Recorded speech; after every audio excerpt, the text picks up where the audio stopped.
बाल यीशु की कहानी। कई साल पहले की बात है। नजारत नामक एक नगर में एक जवान बालिका रहती थी जिसका नाम था मैरी। मैरी एक साधारण लड़की थी, अपना काम काज करती थी, सबके साथ उसका दयालु व्यवहार था और उसके मन में हमेशा प्रभु का नाम रहा करता था। एक दिन सफाई करते समय मैरी के सामने एक देवदूत प्रकट हुआ। देवदूत ने मैरी से कहा कि भगवान उससे प्रसन्न है और उसको एक प्रदान देने वाले हैं। मैरी आश्चर्य रह गई। वो ना डरने की कोशिश कर रही थी क्योंकि उसने कभी कोई देवदूत नहीं देखा। मैरी हमारी तरह एक साधारण लड़की थी ना। देवदूत उसके पास क्यों गया? उसको क्या चाहिए था? देवदूत ने मैरी को भरोसा दिलाया। डरो मत मैरी, ईश्वर तुमसे बहुत प्रसन्न है और तुमको एक पुत्र का प्रदान मिलेगा जिसका नाम होगा यीशु। मैरी परेशान हो गई। वह अभी कंवारी थी और उसका विवाह जोसेफ के साथ अभी नहीं हुआ था। फिर उसको बच्चा कैसे होगा? देवदूत ने फिर से मैरी को भरोसा दिलाया। चिंतित ना रहो बालिका, ईश्वर के चमत्कार से तुम्हारा बालक परमेश्वर का पुत्र के नाम से माना जाएगा। मैरी को यकीन नहीं हुआ और उसको समझ नहीं आया कि वह क्या बोले। उसके कदम डगमगाए और वह अपने घुटनों पर गिर पड़ी। जब वह बोल पाई उसने कहा, मुझे प्रभु पर पूरा भरोसा है और उनका ये प्रदान मैं स्वीकार करती हूँ। देवदूत गायब हो गया। मेरी ये खुशखबरी जोसेफ को जल्द से जल्द देना चाहती थी। कुछ ही देर में जोसेफ तक ये खबर पहुंच गई थी कि मैरी अब गर्भवती है।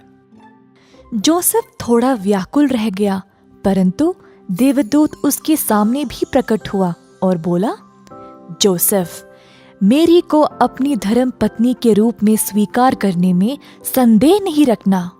मैरी का पुत्र परमेश्वर का पुत्र है और तुम उसको यीशु का नाम दोगे। जब जोसेफ अपनी निद्रा से जागा तो उसको देवदूत की सारी बातें याद रही। अब उसके मन में कोई भय नहीं रहा।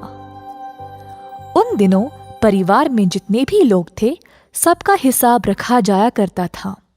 इसीलिए जोसेफ मैरी को अपने शहर बेतलहम ले चल पड़ा पंजीकरण के लिए। बेतलहम काफी दूर था और उन दिनों मोटर गाड़ी कहाँ होती थी। इसीलिए बेतलहम पहुंचते पहुंचते काफी समय लग गया। जोसेफ को आखिर में एक गधा मिला तो उसने मैरी को गधे के ऊपर चढ़ाया सवारी के लिए। मैरी को बहुत थकावट हुई क्योंकि वह जल्द ही बच्चा जनने वाली थी। जब वे बेतलहम पहुंचे, सारे विश्रामालय भरे हुए थे। उनको रहने की कोई जगह नहीं मिली। आखिर में एक आदमी ने उन पर तरस खाया और बोला, मेरे पास एक जगह है, कुछ खास नहीं है लेकिन रात बिताने के लिए सुरक्षित और आरामदायक है। मैरी और जोसेफ ने देखा कि वह जगह एक कोठार था जहाँ पे कुछ कृषि जानवर थे। कुछ गधे, गाय और मुर्गियां भी थे।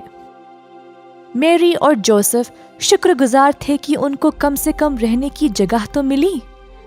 अंदर काफी गर्मी थी और लेटने के लिए घास भी था। बच्चा जनने की तैयारी जब तक मैरी और जोसेफ कर रहे थे, तब तक ये खबर हर जगह पहुंच गई कि परमेश्वर का पुत्र का जन्म एक छोटे से अस्तबल में होने वाला है।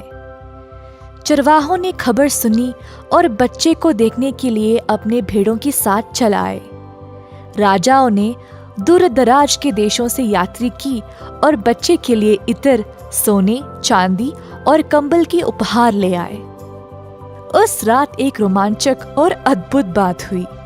मैरी ने एक पुत्र जना, लेकिन ये कोई साधारण बच्चा नहीं था। वह बाल यीशु था, दुनिया को बनाने वाला, राजाओं का राजा और जो इस संसार को बचाएगा।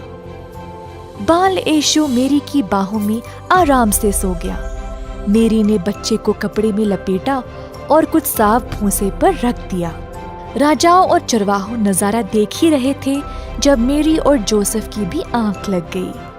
वे इस विशेष शिशु को अपने परिवार का हिस्सा बनाने के लिए बहुत प्रसन्न थे। ये थी बाल यीशु की कहानी। उम्मीद है आपको पसंद आई। इस वीडियो को जरूर लाइक करिएगा। मेरी क्रिसमस।